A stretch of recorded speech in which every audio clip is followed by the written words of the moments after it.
Hello students, welcome in the chemistry class. Last video में chemical bonding and molecular structure को study करते समय हमने लास्ट टाइम स्टडी किया था valence bond theory, orbital concept as well as energy concept. आज हम इस थ्योरी के थ्रू ये एक्सप्लेन करने की कोशिश करेंगे कि किस तरह से शेप ऑफ मॉलिक्यूल्स की एग्जैक्ट नेचर किस तरह से एक्सप्लेन कर सकते हैं। हालांकि VSEPR थ्योरी के थ्रू भी शेप ऑफ मॉलिक्यूल्स को एक्सप्लेन किया गया था, लेकिन वो इलेक्ट्रॉन्स की क्या डायरेक्शनल नेचर है इसको समझाने में थोड़ा सा एक्सप्लेन नहीं कर पाए थे।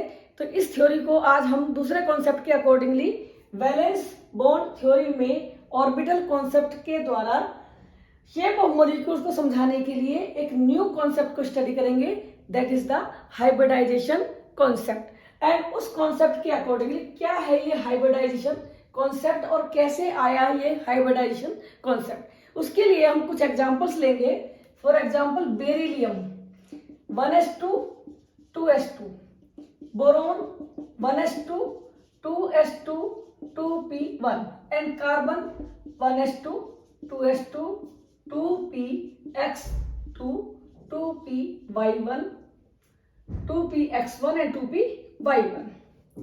सो जैसा कि हम जानते हैं कि कितने इलेक्ट्रॉन्स अनपेयर्ड होते हैं ऑर्बिटल कॉन्सेप्ट में, केवल वही ऑर्बिटल्स बॉन्डिंग करते हैं जिनके पास इलेक्ट्रॉन्स सिंगल होते हैं, हाफ फिल ऑर्बिटल्स होते हैं। लेकिन यहाँ इसके अकॉर्डिंगली इसकी जो वैलेंस, इसकी जो बॉन्डिंग होनी चाहिए, कितने बॉन्ड्स बना सकता है? 9 बॉन्ड।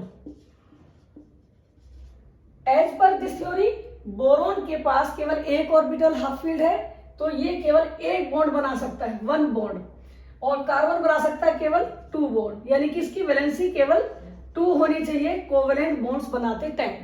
लेकिन बीई बनाता है BeF2, बीई बनाता है BF2 जहां पर इसकी वैलेंसी दिखाई गई है 2, और बोरोन दिखाता है 3 कंपाउंड 3 वैलेंसी के साथ BF3, और कार्बन बनाता है CH4। तो कार्बन के मैक्सिमम कंपाउंड्स में कार्बन की वैलेंसी कोवैलेंसी दी गई है 4, यानी कि ये 4 हाइब्रिड ऑर्बिटल्स 4 ऑर्बिटल्स ओवरलैप करेंगे और बनाएंगे 4 बॉन्ड्स। तो इसको समझाने के लिए किस तरीके से ये कॉन्सेप्ट हमारे दिमाग में आया, इसको समझाने के लिए हम इसके एग्जांपल्स को देखेंगे। सबसे पहले कि बेरिलियम के केस में 2 वैलेंसी कैसे हो सकती है। सो जैसे ही वो आइडेंटिकल है एटम है या आइसोलेटेड एटम है, कोई इलेक्ट्रॉन अनपेयर्ड एक्स्ट्रा नहीं होगा। लेकिन जब ये बॉन्ड फॉर्मेशन की टाइम होता है तो इसके इलेक्ट्रॉन थोड़ी सी एनर्जी एब्जॉर्ब करते हैं और जंप कर जाते हैं उसी के हायर ऑर्बिटल में। So it's configuration becomes 2s1 and 2px1. So there may be 2 bond formation. Beryllium in the same way boron gets 1s2 2s2 2px1 and 1 electron jumps from 2s2 2py1. So there are 3 bonds formation. तो ये समझाने के लिए एक concept दिया गया कि किस तरीके से बेरिलियम में BeF2 बनाते टाइम और BF3 में BF3 बनाते टाइम इन सब बॉन्ड्स की नेचर कैसे सेम हो सकती है। कार्बन को एक्सप्लेन करते टाइम कैसे एक्सप्लेन कर सकते हैं कि उसके 4 जो बॉन्ड बनेंगे वो कैसे बनेंगे। तो कार्बन एक्साइटेड स्टेट में 1 इलेक्ट्रॉन जंप कर जाता है 1s2 2s1 2px1 2py1 and 2pz1. So there are total 4 half fill orbitals. In concepts को देखते हुए कार्बन के पास 1 बॉन्ड अलग टाइप का होना चाहिए और 3 बॉन्ड्स अलग नेचर के होने चाहिए। लेकिन जब कार्बन के कंपाउंड्स को स्टडी करते हैं, जैसे एग्जांपल है CH4, तो CH4 की हम क्लोरीन से रिएक्शन करने पर हमें मिलता है CH3Cl एंड HCl, और इस कंपाउंड में कोई फर्क नहीं पड़ता है कि कौन सा कार्बन इस बॉन्ड को बनाने में यूज हुआ है। तो उसको समझाने के लिए एक कॉन्सेप्ट एक्सप्लेन किया गया, दैट इज हाइब्रिडाइजेशन, जिसमें कि कार्बन में ये जो 4 ऑर्बिटल्स हैं, these are intermixing and redistribute energy to form same number of new orbitals with identical shape and equivalent energy। तो जिस तरीके से हम एक एग्जांपल ले सकते हैं, मेंडल्स लॉ भी बताया गया था 2 प्लांट्स के लिए कि एक प्लांट छोटा प्लांट है, ड्वार्फ है, और दूसरा लॉन्ग प्लांट है, और दोनों की सीड्स को लेकर जब मिला के एक नया प्लांट बनाया गया तो वो एवरेज हाइट का था। इसी तरीके से हम एक एग्जांपल ले सकते हैं, जैसे एक हॉर्स है और डोंकी है। हॉर्स की नेचर है स्ट्रेंथ, तेज दौड़ता है और बोझा नहीं उठा सकता, लेकिन जो डोंकी है उसकी क्वालिटी है स्ट्रेंथ कम है, लेकिन वो कितना भी लगेज लेके चल सकता है। और उसके बीच में एक और प्रजाति होती है, एक और स्पीशीज है, दैट इज म्यूल, जो कि लगेज भी लेके चल सकता है और उसके अंदर स्ट्रेंथ भी है, वो पहाड़ों तक पे चढ़ सकता है। तो वो उसको माना जाता है कि वो उन दोनों की प्रजाति के बीच की एक प्रजाति है, दोनों का मिक्सचर है, जिसको हम कहेंगे हाइब्रिड। तो इसी तरीके से कार्बन के जो चारों ऑर्बिटल्स हैं वो आपस में मिक्स होते हैं, न्यू ऑर्बिटल्स बनाते हैं, और सभी की शेप भी एक सी होगी और सभी की एनर्जी भी होगी। इसी को कहते हैं hybridization. So hybridization is the intermixing of the atomic orbitals of same atom with slightly different energy, redistribution of energy, and formation of same number of new orbitals with equivalent energy and identical shape। तो ये है hybridisation. अब इस hybridisation को समझने के लिए हमें 1 by 1 डिफरेंट एग्जाम्पल्स को स्टडी करेंगे कि किस किस टाइप के हो सकते हैं हाइब्रिडाइजेशन। सबसे पहले हम एग्जांपल लेंगे BeF2। How can we explain the shape of BeF2? As पर VSPR थ्योरी, इसको एक लीनियर मॉलिक्यूल बताया गया था, जिसमें कि 2 बॉन्ड पेयर आपस में 180 के एंगल पे प्रेजेंट है। लेकिन हाइब्रिडाइजेशन के अकॉर्डिंगली क्या कहा गया है कि BeF beryllium is having 1s2, 2s1, 2px1, so it undergoes first is the sp hybridization। sp hybridization, जब एक s और एक p ऑर्बिटल हाइब्रिडाइज करते हैं तो 2 न्यू ऑर्बिटल बनाएंगे, जिसमें कि होगा 50% s कैरेक्टर और 50% होगा p कैरेक्टर। जिस ऑर्डर में वो कंबाइन करेंगे उसी ऑर्डर में होगा उनके अंदर s and p character. Now these 2 orbitals, these are 2 sp orbitals, these exist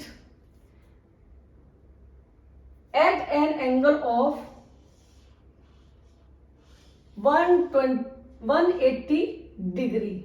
ये जो ऑर्बिटल्स हैं ये एक दूसरे से 180 डिग्री एंगल पे एग्जिस्ट करते हैं, 180 डिग्री। तो बेरिलियम BeF2 में sp हाइब्रिडाइज्ड है, जिसमें कि उसके ऑर्बिटल्स की लोकेशन ये है, और जब ये फ्लोरीन से बॉन्डिंग करता है, फ्लोरीन जो कि कॉन्फिगरेशन रखता है 1s2, 2s2, 2px2, 2py2 and 2pz1। so this 2pz1 orbital in hybrid orbital से ओवरलैपिंग करेगा और बनाएगा 2 बॉन्ड। किस तरीके से? BE present as hybrid orbitals, beryllium is sp hybridized, and during bond formation this sp orbital overlap with pz orbital of fluorine pz, and this bond is known as sp pz sigma bond। so that is the shape of BeF2। so BeF2 is having the shape of linear structure, linear shape। तो ये था sp hybridisation. अब study करेंगे simple examples. हम सबसे पहले ले रहे हैं sp हाइब्रिडाइजेशन में 1s 1p।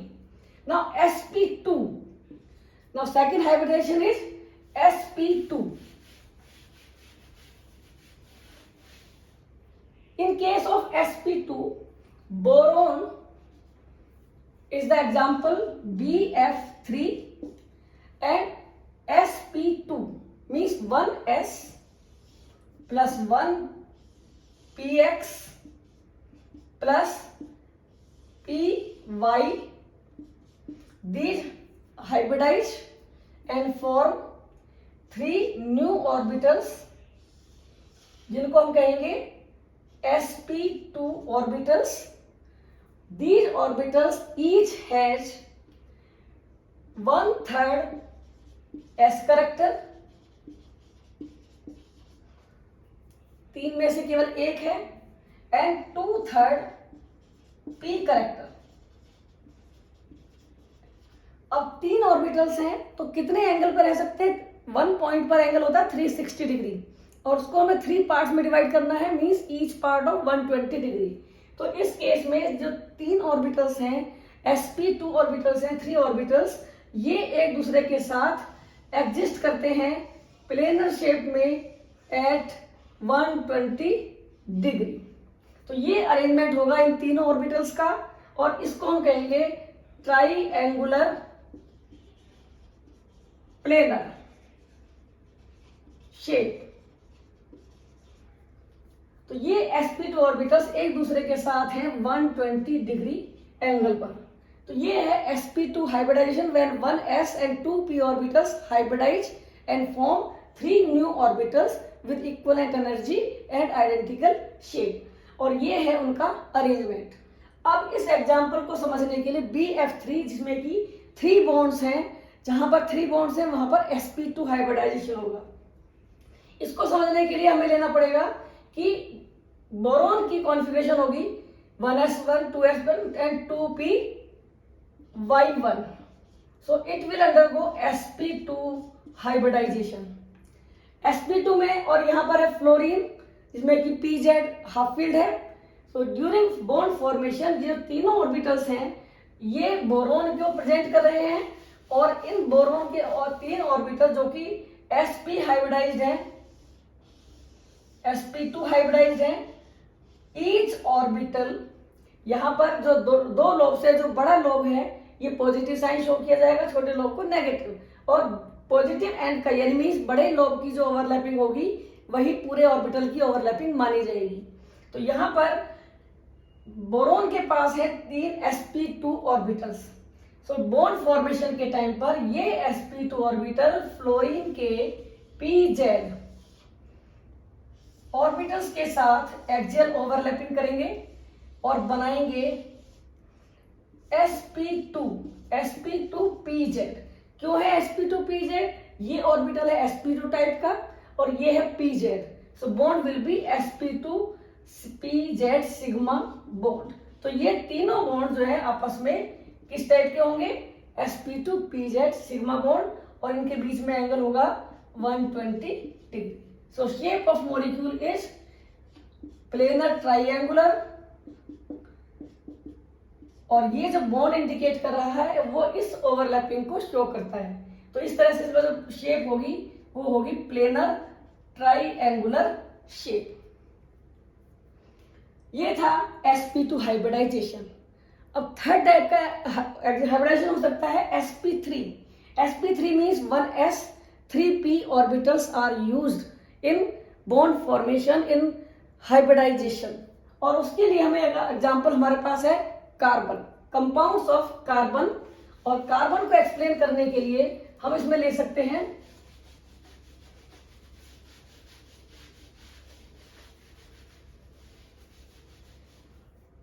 Carbon.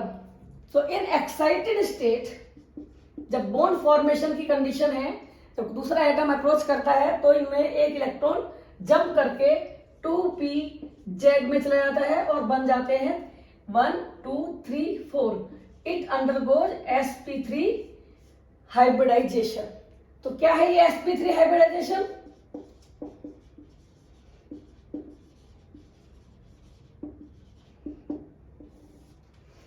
when 1s 3p py pz px. So total 4 orbitals. These intermix, hybridize, redistribute energy and form 4 new orbitals. These are sp3 orbitals, hybrid orbitals जो कि exist होंगे एक दूसरे के साथ टेट्राहेड्रल शेप में।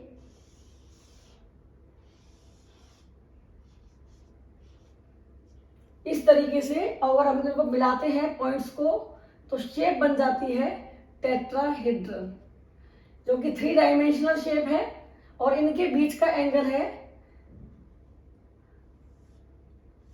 109 degree 28 minute. तो यहां पर sp3 हाइब्रिडाइजेशन में 4 ऑर्बिटल्स हाइब्रिडाइज होंगे, मिलेंगे, इंटरमिक्स होंगे, न्यू ऑर्बिटल्स बनेंगे 4 और वो 4 ऑर्बिटल्स एक दूसरे के साथ 109 डिग्री 28 मिनट पर के एंगल पर एग्जिस्ट करेंगे, जिससे शेप होगी tetrahedron. Shape is tetrahedron. It is 3 dimensional shape. 4 orbitals 90 के एंगल पर नहीं हो सकते बिकॉज 90 डिग्री एंगल पर फोर्स ऑफ रिपल्शन मैक्सिमम होगा और एनर्जी ऑफ मॉलिक्यूल बढ़ जाएगी, so it will not be stable. तो यहाँ पर sp3 हाइब्रिडाइजेशन के एग्जांपल को लेने के लिए इसमें देखिए यहाँ पर है 1 time s character orbital 3 time p orbitals, so it is having each sp3 orbital has 25% s character and 75% p character। तो इनके बीच में एंगल होगा 109 degree 28 minute. It is the sp3 hybridization 1s 3p orbitals. आप ये भी देख सकते हैं कि कितने ऑर्बिटल्स हैं इसके अंदर, total 4 orbitals. 4 orbitals means it can for 4 bonds. जितने ऑर्बिटल्स उतने ही बॉन्ड्स ये बना सकता है। जो दूसरे एटम्स हैं उनके साथ में 4 सिंगल बॉन्ड्स बना सकता है। इसके एग्जाम्पल को लेने के लिए हम एग्जाम्पल लेंगे carbon compound CH4।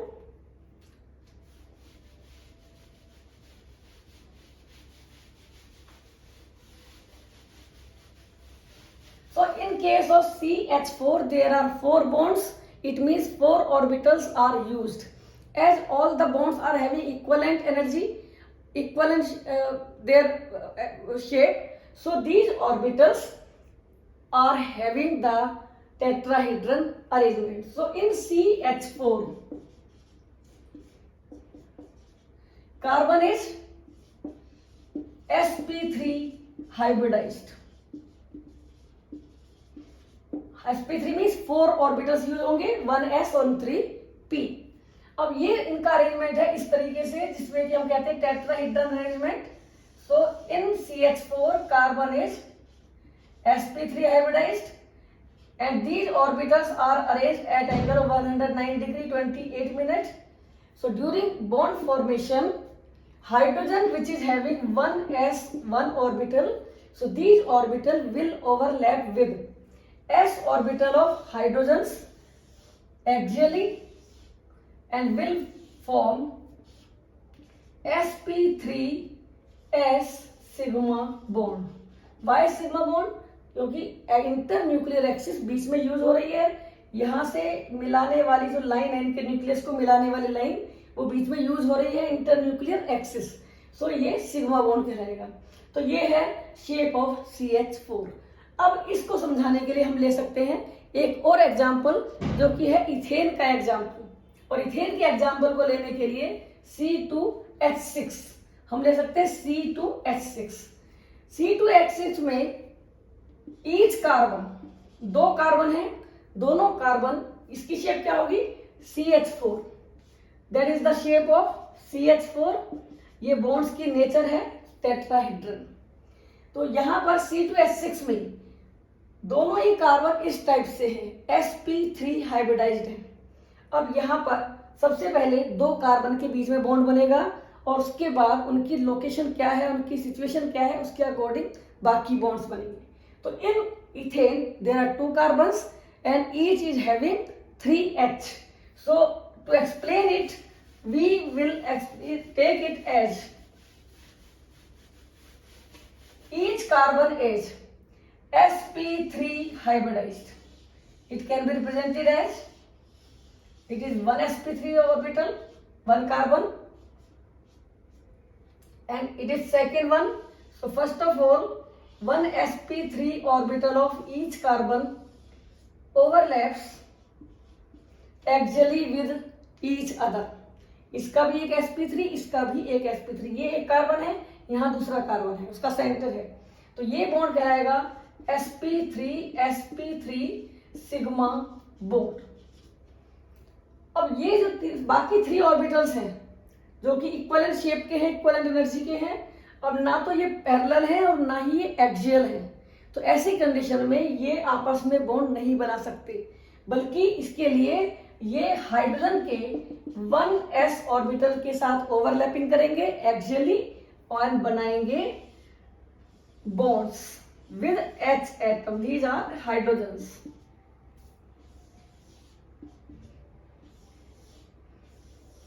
There are 3 hydrogens जिनके कि 1s ऑर्बिटल यूज हो रहे हैं, और इस ओवरलैपिंग को हम कहेंगे sp3s सिग्मा बॉन्ड। यहां पर इस बॉन्ड एंगल है कार्बन का H के साथ, वो है 109 डिग्री 28 मिनट ही रहेगा, लेकिन शेप होगी कार्बन से सिंगल बॉन्ड बनाता है, और जो बाकी 3 ऑर्बिटल्स हैं 3 डायरेक्शंस में इस तरीके से 3 बॉन्ड्स बनाएंगे H के साथ।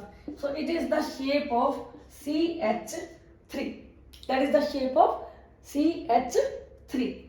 तो यहां पर हमने बिल्कुल सिंपल एग्जांपल्स पढ़े हैं जिनमें कि जो सेंट्रल एटम है वो सभी जो एडजेसेंट एटम्स हैं जिनके साथ बॉन्ड बना रहा है एक सिंगल बॉन्ड बना रहा है, लेकिन अब कुछ टिपिकल एग्जांपल हम स्टडी करेंगे, केवल 2, और वो होंगे structure of ethylene and acetylene और ethyne.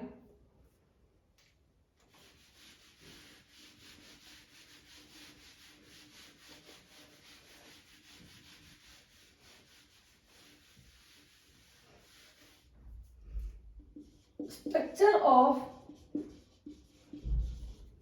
C2H4 ethene ethylene. So in that case carbon is having the same orbitals in excited state,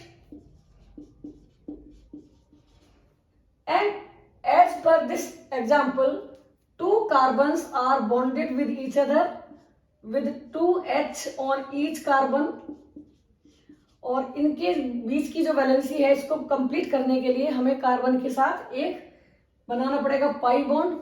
तो ये पाई बॉन्ड कैसे बनता है, ये शेप कैसे बनती है, इसके लिए कार्बन केवल 3 बॉन्ड्स हाइब्रिडाइज्ड ऑर्बिटल्स यूज करेगा और एक ऑर्बिटल एक्स्ट्रा होगा जो कि pz होगा। तो यहाँ पर केवल 1 2 3 कार्बन 3 एटम से बॉन्डेड है, तो ऑर्बिटल्स यूज होंगे 3, और उस कंडीशन में 1s plus 2p means 3 orbitals overlap करेंगे और बनाएंगे sp2 orbitals, hybrid orbitals, sp2 hybrid orbitals. तो ये sp2 यूज होने पर ये pz इनके पास एक्स्ट्रा बचा रह जाएगा जिसकी बॉन्डिंग अलग टाइप से होगी।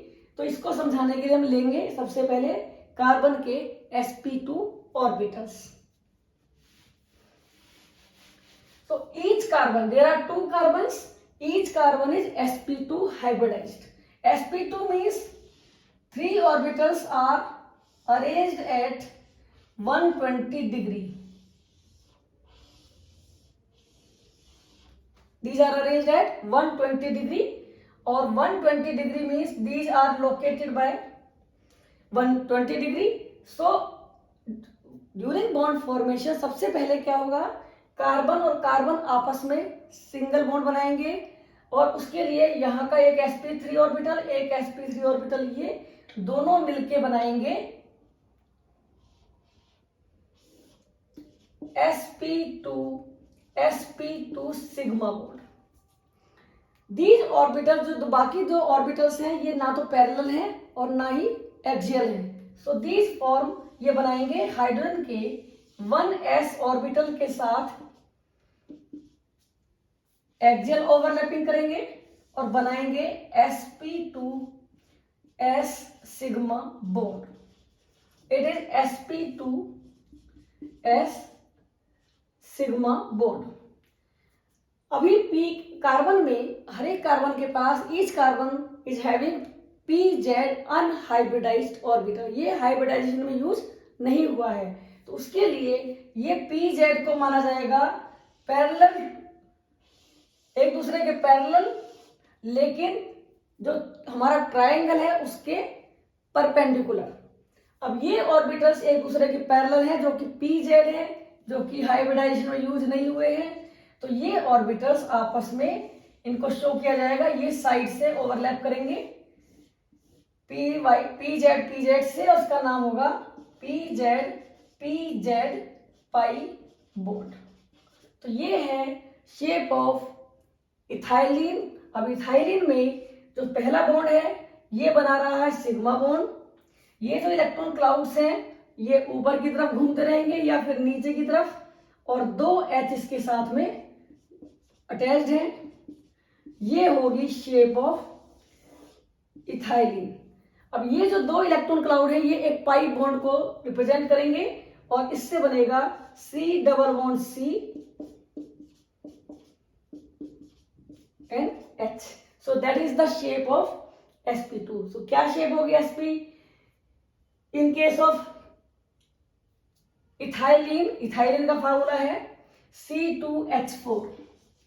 C2H4 मीन 2 कार्बन है, 4 हाइड्रोजन है, दोनों कार्बन के पास sp2 हाइब्रिडाइज्ड कार्बन है और बॉन्ड बनाएगा इस तरीके से. ये होगी इसकी shape.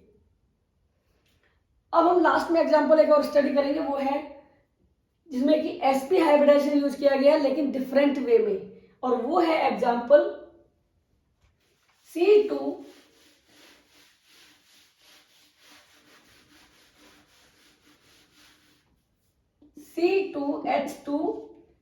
Ethyne. Ethyne means 1 carbon, each carbon is having 1H. Carbon की कंप्लीट वैलेंसी के लिए यहाँ पर 2 पाई बॉन्ड होने चाहिए, 3 बॉन्ड बना सकता है. किस तरीके से 3 बॉन्ड बनते हैं और कैसे ये शेप आती है, इसको हम हाइब्रिडाइजेशन के बेस पर एक्सप्लेन करेंगे. कि यहाँ पर केवल ये 2 ऑर्बिटल्स हाइब्रिडाइज हो रहे हैं और बना रहे हैं sp हाइब्रिड ऑर्बिटल्स. तो यहाँ पर each carbon is sp hybridized. sp hybridized means 1 carbon वो भी इसी टाइप से है और दूसरा कार्बन वो भी इसी तरह से, यानी कि एक ऑर्बिटल है यहाँ पर तो दूसरा ऑर्बिटल है इस तरीके से, दोनों एक ही पॉइंट पर जुड़े हुए हैं. इस सेंटर को लेते हुए जब हम इनको रिप्रेजेंट करेंगे तो कैसे होंगे? हर एक कार्बन sp हाइब्रिडाइज्ड है और ड्यूरिंग बॉन्ड फॉर्मेशन एक कार्बन का sp ऑर्बिटल दूसरे कार्बन के sp ऑर्बिटल से बनाता है सिग्मा बॉन्ड. ये छोटे लॉब्स बनाने का मतलब है कि हाइब्रिड ऑर्बिटल शो करना. ये ओवरलैपिंग हुई है, ये भी ऑर्बिटल sp है और ये भी है, तो इनका नाम है sp sigma bond. sp sigma bond. यहां पर केवल 2 ऑर्बिटल यूज हुए हैं, 2 ऑर्बिटल बाकी हैं, तो एक तरह से मान के चल सकते हैं कि ये सिग्मा बॉन्ड है और ये 2 बॉन्ड्स एक दूसरे के साथ में जुड़े हुए हैं. इसको समझाने के लिए हम इस तरह से ले सकते हैं कि ये सिग्मा बॉन्ड बन चुके हैं. अब जो बाकी बचे हुए हैं वो इनके परपेंडिकुलर होंगे y एक्सिस पर और z एक्सिस पर. सो हर एक कार्बन के पास अभी py बचा हुआ है जो कि हाइब्रिडाइजेशन में यूज नहीं हुआ है, y और pz. These orbitals are unhybridized, जिनको कि हम थोड़ा सा अलग करके दिखाएंगे. These are unhybridized orbitals. ये है अनहाइब्रिडाइज्ड ऑर्बिटल्स. तो यही अनहाइब्रिडाइज्ड ऑर्बिटल्स ओवरलैप करेंगे पैरेलल लेटरली. जो आपस में पैरेलल है वही ओवरलैपिंग करके कर सकते हैं और ये बनाएंगे it is y. So py pi bond and this bond is PZ, this bond is PZ pi bond. तो इस तरीके से इथाइन में दोनों कार्बन के बीच में पहला बॉन्ड बनेगा, ये sp है। इसके बाद ये रिमेनिंग जो ऑर्बिटल्स हैं ये हाइड्रोजन के साथ में ओवरलैपिंग करेंगे, दोनों के पास एक एक sp ऑर्बिटल बचा हुआ था, ये s के साथ ओवरलैपिंग करेंगे, sp s सिग्मा बॉन्ड। तो स्ट्रक्चर हो गया CH and CH। It is the linear shape. Carbon की जो बाकी वैलेंसीज हैं, ये इलेक्ट्रॉन क्लाउड जो कि एक दूसरे के पैरेलल हैं, ये इसके ऊपर नीचे पूरा मूव करेंगे इस तरीके से मूव करते जाएंगे और इसके एक्सिस को टच नहीं करेंगे। जो दूसरे ऑर्बिटल्स हैं जो कि जेड की डायरेक्शन में है, these electron clouds are present in this way. तो ये बनाते हैं एक पाई बॉन्ड और ये दोनों बनाते हैं एक पाई बॉन्ड। तो स्ट्रक्चर इनका रिप्रेजेंट होगा इस तरीके से, C ट्रिपल बॉन्ड CH। तो ये थे हाइब्रिडाइजेशन के 3 टाइप्स, sp, sp2, sp3।